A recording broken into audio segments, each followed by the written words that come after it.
Good evening, everyone. If you saw differences, India's differences in the previous session, just concluded, welcome to this session on resilience, which I promise you will not only demonstrate India's unity, but also touch your hearts and inspire you. The COVID pandemic has impacted all of us. Most of us were afflicted by it. I, in fact, had an attack I thought I'd got away with it in the first wave and the second wave, but it came to me on the third wave, and it was Omicron at that time, very mild. I was out of it in 2 or 3 days and back to work. But I know that there were thousands who suffered, families who lost their loved ones, families who their loved ones were afflicted seriously and are still recovering from the effects of COVID. And if you look at official statistics, close to 44 million people in India were afflicted with COVID during this period. Of those, 530,000 people died. After a shaky start, which we all witnessed in the early days, and all this brings memories, not very good memories back, India's medical response began to kick in, and it was truly phenomenal and laudable. Not only did we develop vaccines, we manufactured them for India and for the world, and we carried out one of the world's biggest vaccine drives.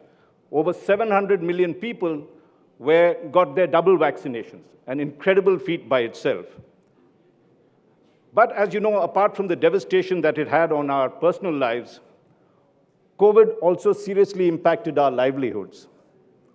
Overall, the Indian economy was so devastated that it went into degrowth. An economy that was growing in terms of GDP went into minus. An estimated 140 million people in India lost their jobs, and countless others. There's no figure to the number of people who experienced salary cuts during that period. One study indicated that more than 45% of Indian households had experienced a drop in income levels.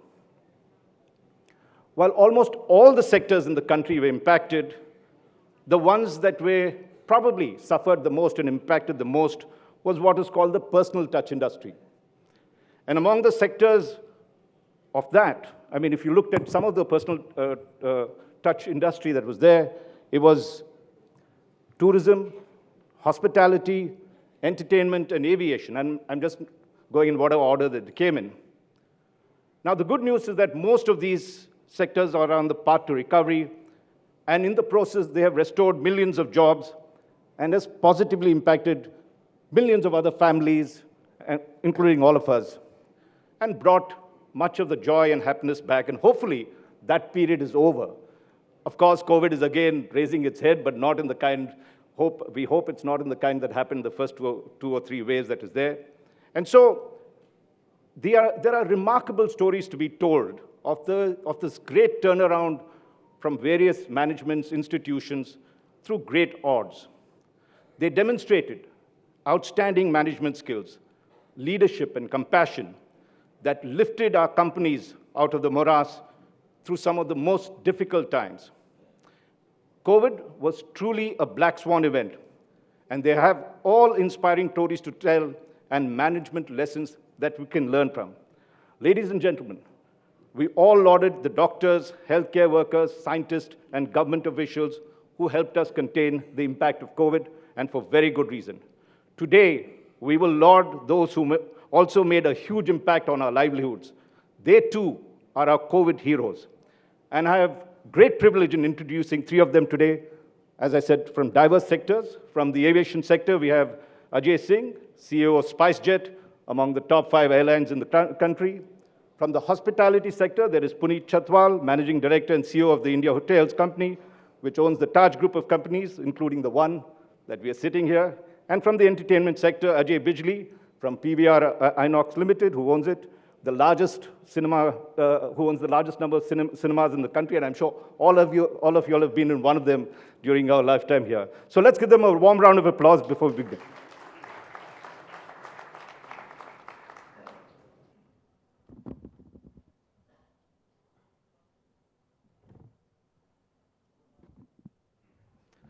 Ajay Singh. Ajay, you were flying something like 75 aircraft before COVID struck you. And domestically, at that time, you were the third largest, turnover of something like 12,000 crores, 14 million passengers, employees that were something like 12,000 people. When COVID struck you, what was the impact it had? And then how did you begin to turn it around? I mean, this must have been devastating at that particular point. Can you narrate in a personal manner what it, go through that period? Aviation was one of those spaces which just shut down, completely shut down. We were just told one fine day in March that it's not like we had to reduce flights or take some precautionary measures. We were just told that on this day you stop flying. In aviation, that's a big problem because we have planes that we've taken on lease and we have to keep paying for them irrespective of what happens, whether you're flying them, you're not flying them. You have so many people that, we had at that time 12 or 13,000 people. What do you do with them? What does it mean when you say just shut down? What happens to all the infrastructure that you've got and how does one pay for it? Do you remember that particular day when that... I remember that day. It was the government of India asked us in for a meeting, all of us, and said, look, we have no option but to just... We've been told that we need to shut shop. So it's a devastating blow. What really do you do? And, from our perspective, we just had to move quickly because this was the end of March. And we had to pay salaries at the end of that month. And we were trying to figure out what happens when we don't fly that 10 days. How will we have the money to actually pay the salaries? And what happens to all the people who are dependent on us? So we had to start moving really, really quickly. We just decided that there was little point in just sitting around and just moping about what had befallen us and what the government might or might not do to help. And at that point, of course, the government had other priorities and said, look, we can't really do very much. From our perspective, we said, look, we have the planes. We can't fly passengers anymore, but is there something else that we can fly? And we realized that cargo was one of those things that we could actually use the planes for because there were no trucks, there were no trains, there was no surface movement of cargo. And so we said, nobody's stopping us from flying the plane. It's just that we can't put passengers in the plane. So we started using the planes to fly cargo. We first put cargo on the seats of the aircraft and we said, let's fly it like this. And then we said, okay, why can't we just take out the seats? And then there was this whole process of, can it be certified when you take out the seats and what happens to the plane? And we worked around those issues. We took out seats from a large number of planes and we started flying stuff for COVID. Initially, the government of India needed medicines. They needed equipment from places like China. Even a PPE suit. We didn't know in this country what a PPE suit was. So the government said to us, can you please fly a plane to China, get us a PPE suit. Shanghai.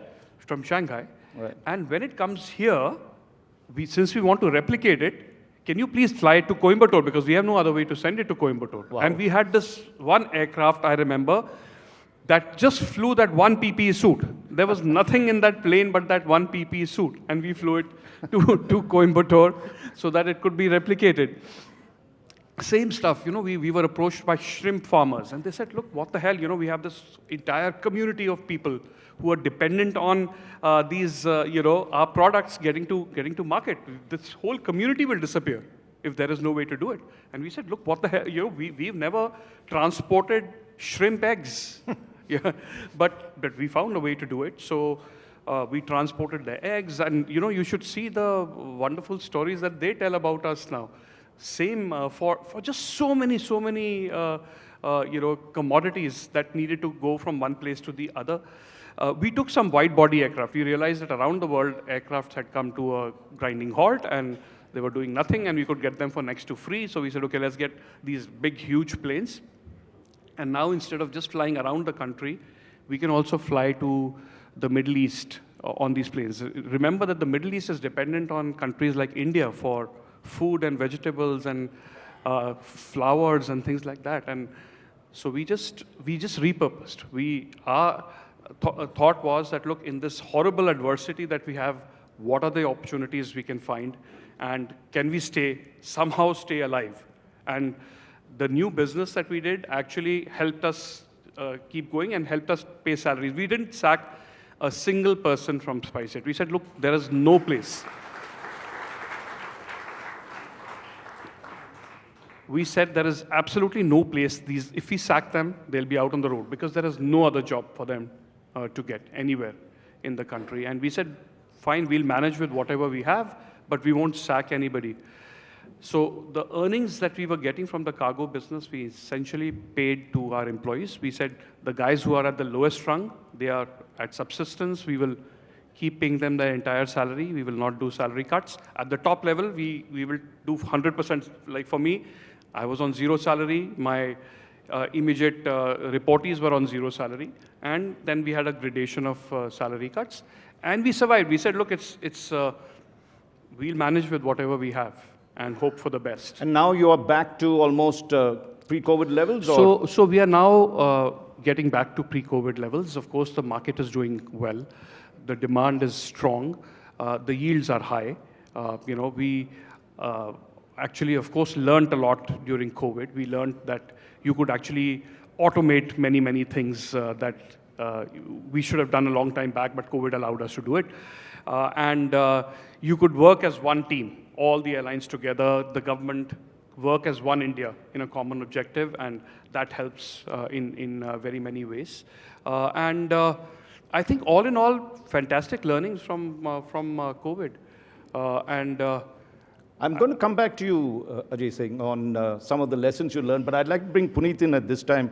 260 hotels, 100 homestays, an enterprise revenue over 10,000 crores, employing 28,000 people, 22,000 rooms, and over 5 million room nights. And overnight, that becomes zero. Am I right? What did you all do? See, I think when I look back, it's very interesting. 22nd of March was Janta curfew. We all had to, take the thali out and do something. Then 24th was the lockdown. And we did a lot of things, to which I'll come one on one. But honestly, neither me nor the entire management team believed that this is going to last beyond 30th of April. Had we known this will go on for 2 years, we might have given up what all we did. Now I come to what we did. Right. So we started something which is actually built in the DNA of the House of Tatas, is the community service. So we started giving meals to frontline workers. Already from 20th of March, we started with the Nair Hospital in Mumbai, which spread to 7 hospitals in Mumbai, then 3 more in Delhi, then a few in Bangalore, few in Coimbatore, etc. Did you all also become COVID hospitals in some senses, where they're taking Yes, rooms? that came later. So the first thing was giving meals, and also to the migrant workers. There was times when on a day we were supplying 60, 70,000 meals a day, and in the end, it added up to 6 million meals during COVID period that we did. Now, all this came because of a belief that when a virus hits both your mind and your business, and the human beings are living in fear, then they need empathy and care. And we did that with the core values of Taj. So not everybody in this audience would know. Taj, we defined 5 years ago, stands for trust, awareness, and joy. So having trust of all your stakeholders is important. And stakeholders also includes, beyond guests, all your suppliers, all your, from poultry to peas, from, all your associates, all the people who are working with you. Awareness of what is happening around you, and joy in doing what you do, right? And this just comes in automatic, although I was then only 2.5 years with the company, but it just happened. I saw everybody into execution and action mode. And that worked very well. Besides that, we hosted 120,000 bed nights for frontline workers.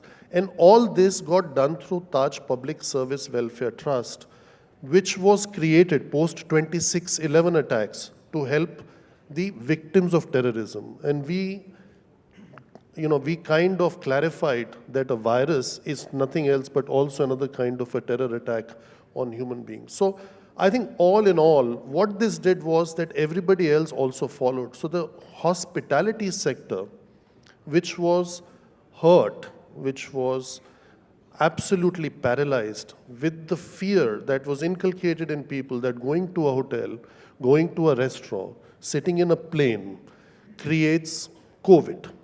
And then what do you do? So I think thinking like that, listening to your customers, we started home delivery, like Ajay did, the cargo, cumin got created. So we started bringing Taj food to people's homes. We created homestay in the form of Ama, so that people can have relaxation and holiday in a secluded environment. So that's again become a business for us.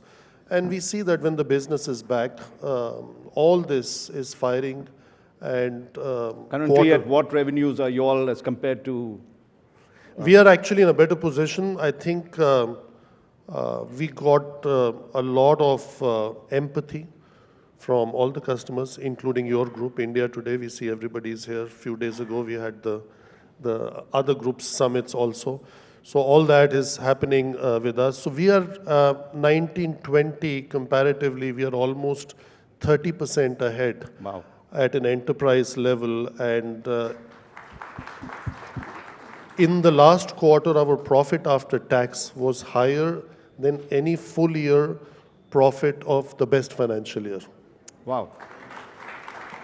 Ajay Bijli, do you have a similar story to tell? Your PVRINOX, 1,674 cinema screens, 358 theaters across 114 cities in India and Sri Lanka, overall turnover 7,500 crore rupees, viewing of 100 million people in 2019, just before COVID.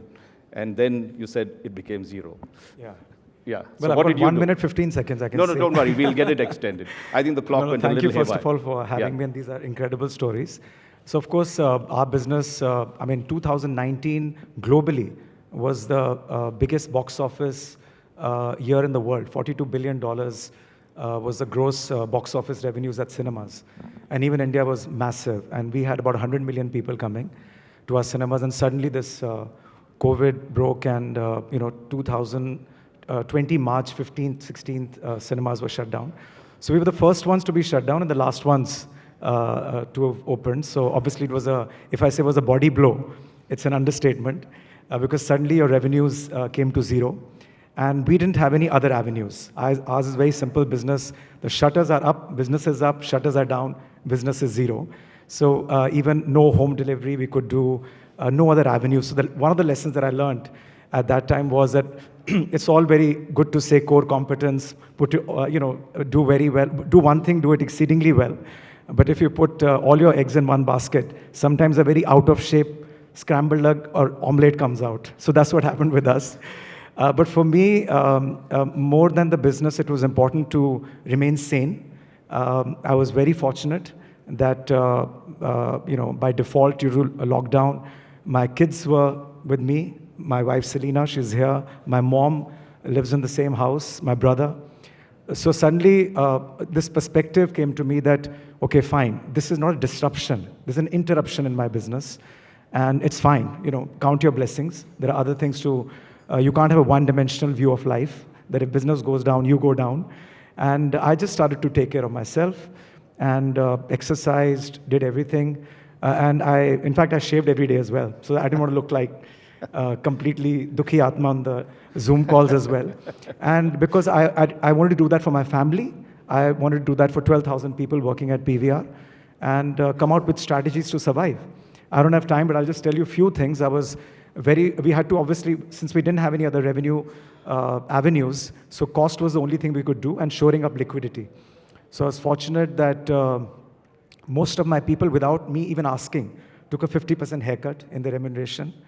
I was extremely fortunate that all developers, because our business is all about renting spaces, They all came forward and gave us rent reliefs, even without force majeure. I was extremely happy that we were able to raise funds, because 18 months is a long period to have zero revenues. So we raised liquidity through a rights issue. We raised liquidity through a QIP. I was absolutely blown away that we were able to raise the kind of cash we did to survive 18 months. We were completely at the brink of bankruptcy. And because of cost savings, because of being able to raise money, and because of remaining sane, and again, thanks to my parents, that how to maintain equanimity. And now you've also acquired a company and as well. Yeah. Well, as they say, never waste a good crisis. So we found an opportunity that only in COVID we could have done this merger. And we did a merger with Inox, was the number 2 player in the listed entity. And basically just to make the balance sheet stronger. And that's it really, and I think I've run out of time. That's a massive times I've written. Well, I'm going to just take a little, just one more round we're going to have, and this is lessons, management lessons. So Ajay Singh, we can start with you. What are the 3 things that you would say that you learned, which others could learn in terms of managing resilience? 3 things that you would say in your mind, 1, 2, 3, if I take them off. Well, I think... Don't worry, I'll tell them to. You can say them. I think everyone's interested. Just 3 things. Yeah, quickly.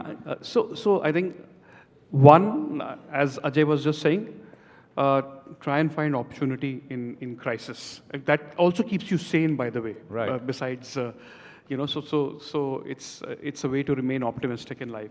I think 2, this importance of automation. I think that was key. We learned that a lot of stuff that we were doing could actually have been automated when we were forced to automate because of COVID.